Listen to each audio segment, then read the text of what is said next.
Bonjour Florence Zito.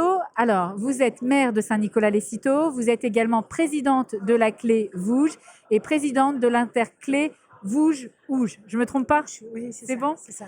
Alors, il n'y a pas longtemps, on a eu la conférence départementale de l'eau à l'initiative de monsieur le préfet Paul Mourier et vous avez exprimé les difficultés que vous rencontriez avec la quantité d'eau, notamment sur votre territoire. Le constat, c'est pour vous, la situation de pénurie est déjà avérée, puisque je crois que vous rencontrez des difficultés chiffrables.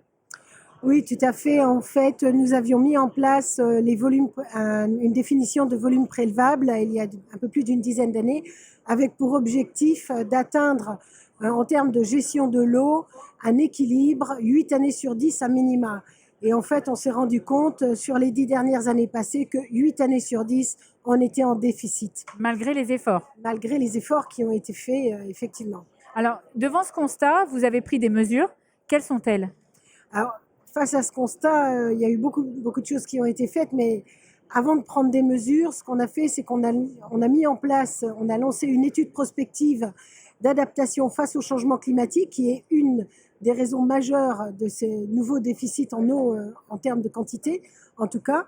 Et donc, ce que j'ai présenté à l'occasion de la journée sur l'eau, c'est un peu toute cette démarche de l'étude prospective qui a été mise en place avec les différents syndicats des bassins versants de notre territoire, donc Ouche, Vouge, Tille, incluant la nappe de Dijon Sud, ce qui représente quand même un très gros territoire, et qui est un territoire déficitaire, puisque les 3 bassins sont classés en zone de répartition des eaux depuis plusieurs années, c'est-à-dire qu'en fait, on consomme plus d'eau que la nature ne peut nous en fournir sur ce territoire.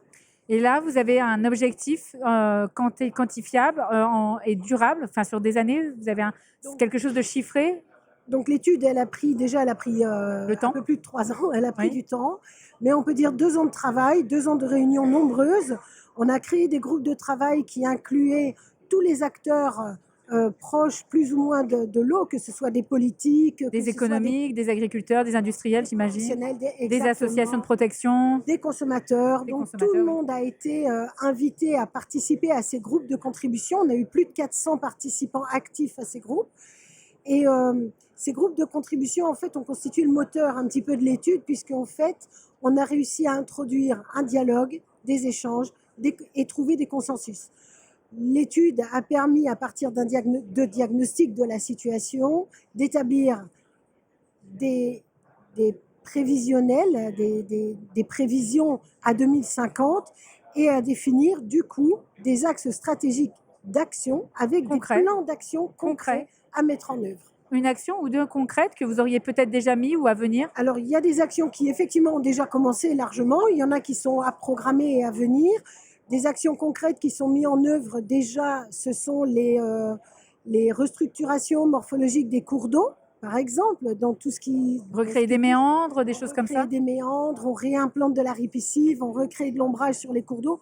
Donc, on protège en fait les cours d'eau afin d'améliorer les déficits estivaux, qui sont les débits d'étiage, qui sont catastrophiques sur des années caniculaires, comme on a pu en connaître. C'est un type d'exemple d'action concrète.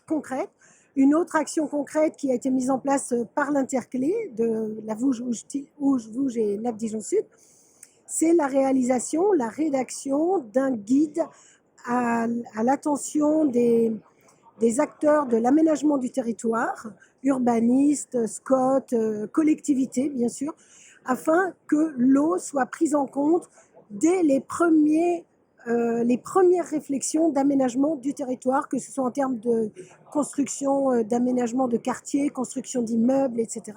Et il y a des constructions exemplaires qui ont été faites, et ce guide est vraiment à cette destination-là et est utilisé, en tout cas on en fait la promotion aujourd'hui dans cet objectif-là. En 2050, ce sera 8 années sur 10 où il y aura beaucoup d'eau?